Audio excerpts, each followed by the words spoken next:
Monkey Man. That's the movie that we're going to be talking about today. This is the first movie by actor Dev Patel, who decided to get into the directorial side of things in the movie business. And you know what? For a very first feature, it's pretty freaking sweet, as Peter Griffin from Family Guy once said. It's clearly inspired by a bunch of different action movies, such as obviously John Wick. They even make a little meta reference to John Wick in one of the scenes, which is pretty cool.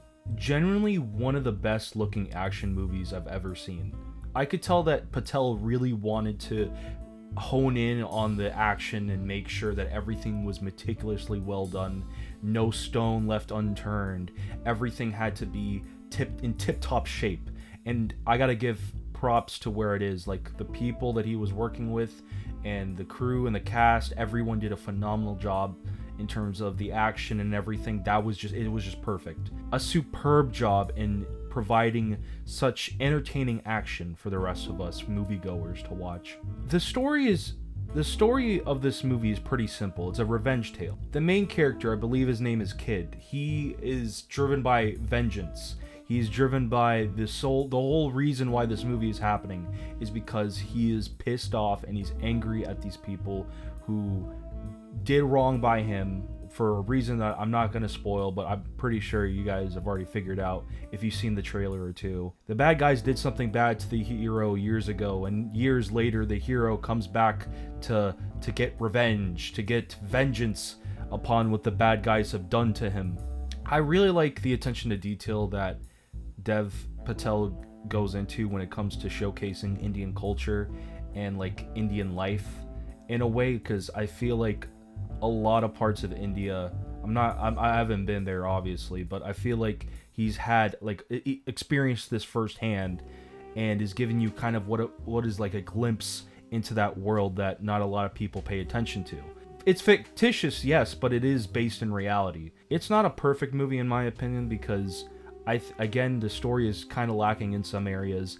I felt that as soon as we got into the second act, it started to slow a bit down. I felt by the second act, we were just kind of rehashing over things that were going on in the first act, and it was just kind of, I felt a little bit unnecessary in some cases, because I feel like that could have been done a bit better. But the third act really saves this movie. I feel like the ending to this film really put everything together, and it was just a satisfying ending to me. I thought that ending was perfect. If the movie had a stronger second act, I feel like this movie would have been a 5-star rating for me, because I think that the first act was perfect. And I thought that was a great way to introduce us to this world that the characters inhabit, and that we see Kid doing all these things to just live and try to survive in this world that he's inhabiting, which was really cool way to introduce a character. And then you have a strong third act where everything comes together and it's just non-stop action, and we get to see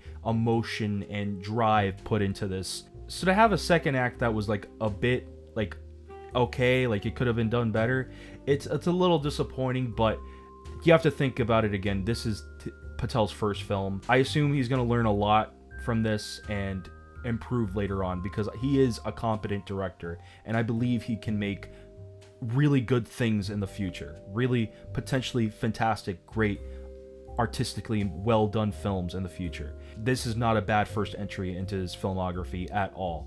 I'm proud of him. I'm proud of you, Dev. Proud of you. Before I end this review though, I want to send a special shout out to one very important person, and that person is Jordan Peele, because without him, this film would have went straight to streaming. They were literally about to send this film to streaming, and right before that, Jordan Peele said, no, this movie is too good to just put on HBO Max or Netflix or whatever the hell they were going to put it onto, and we're going to put this into theaters. And I'm so glad that he did that. Kudos to Jordan Peele. He was one of the producers of this film. He put a lot of belief into it, and that's just a really cool thing for him to do. Hats off to him. Thank you so much, Jordan Peele. You are a legend in my book. But yeah, that was it. See ya.